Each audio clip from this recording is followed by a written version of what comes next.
not everyone has like the ability or they know what they want to do with the next, like going through life, your job. I mean, here at Cal Poly, I think we're kind of, there's a little jump start. You have to declare your major coming in and whatnot. So a lot of the students here, I think, have come from a motivated background and are motivated in their field. For me, ag business was something that I saw as a way to help my family's farm. My grandparents are now in their late 80s, and me and my twin brother started doing farmers markets in around 14. And just getting involved with the sales side at first was a lot of fun, interesting, a lot of human interaction, of thought-provoking with questions of like, are you going to continue this family farm, things of that nature. So like from an earlier age than most, I probably was thinking about careers and whatnot. So I guess just the idea of being able to be your own boss, carry on a tradition that's 150 years old in our family, things that you're not really not allowed, but you don't have not everyone has the opportunity, and I thought I might as well take advantage.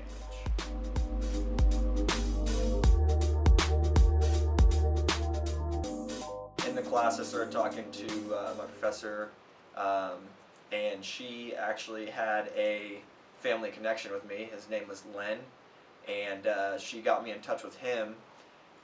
He works for Farm Credit West, and he was part of this Veterans Hiring Initiative. So after I got in contact with him, I emailed him. I had a couple informal interviews via phone calls, emails. Then he came down to campus one day to do some speech, and I met him after that. And so it was really based on connections that I made and conversations that I had with professors and family contacts that she had that ultimately got me an internship with Farm Credit West that I'll be starting this summer.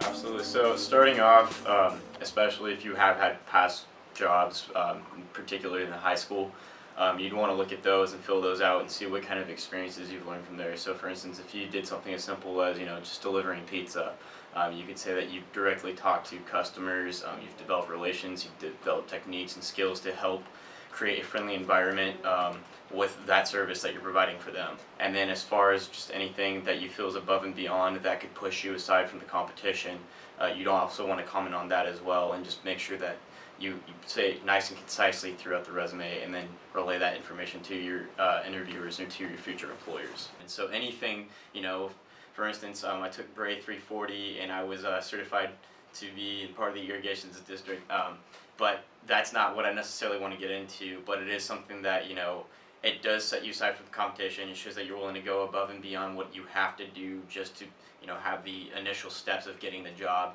And that's what employers are looking for, something that, they can say, okay, this person has this, and they also have this, so they're exceeding the expectations. I think it's really important to assess your strengths and like what you're really into, what are your stronger subjects in school and whatnot. So that's more or less kind of when I started to choose my career path, kind of tailoring it to what my strengths were as far as classes, and then talking to professors, then after talking to professors and getting some contacts, talking to people within the company, and then once I got a foot in the door with the company, now I have a couple of contacts of people that actually work at Farm Credit, so then I can kind of talk to people who actually work inside the company and get their perspective on things and get as much advice as possible to kind of see what I can expect from a potential job.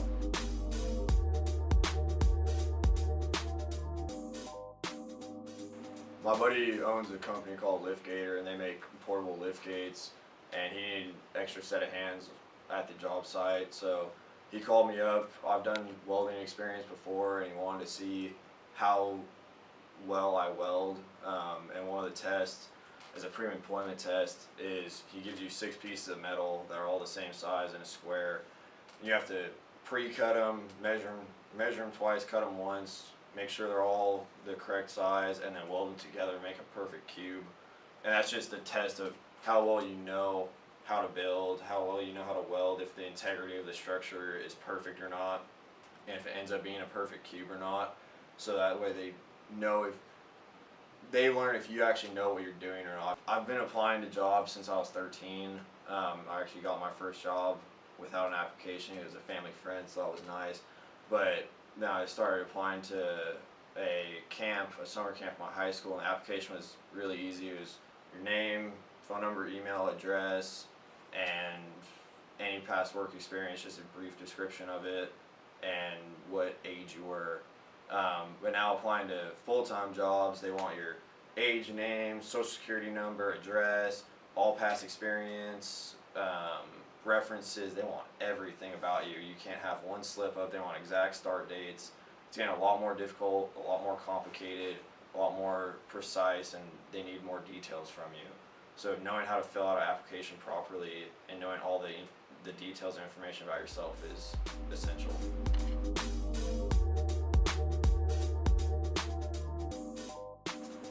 So the toughest interview I'd had to do was for a sales position, and they basically had 3 stages. The initial one was just a phone screening interview asking basic questions, and the next was a more comprehensive interview.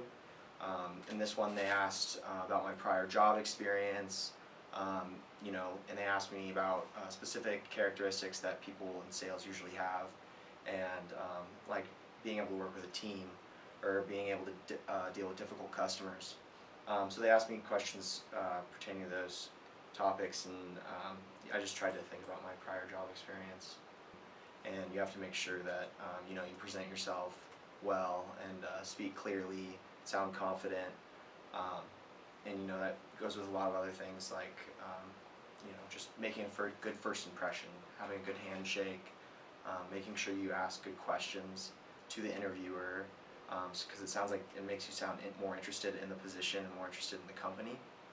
And a lot of the confidence during an interview should come from your prior research before the interview. I found that that's when you're going to be able to succeed the most in the interview process if you're prepared. So that means researching the company, researching the job responsibilities, and researching just the industry as a whole.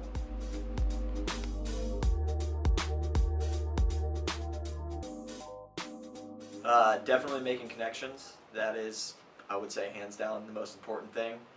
I really didn't have much of an idea of what I wanted to do as far as a specific job until I actually started talking to one of my professors at Cal Poly, and she put me in contact with someone, and then that contact actually helped me tailor my resume specifically to the job title that I was applying for within the company. So again, via another contact, I was able to dial in my resume. So I think it's really just important to make contacts, because no matter what step of the process and the job hiring process you're in, there's someone that's going to be able to help you. So I think that would be the most important thing.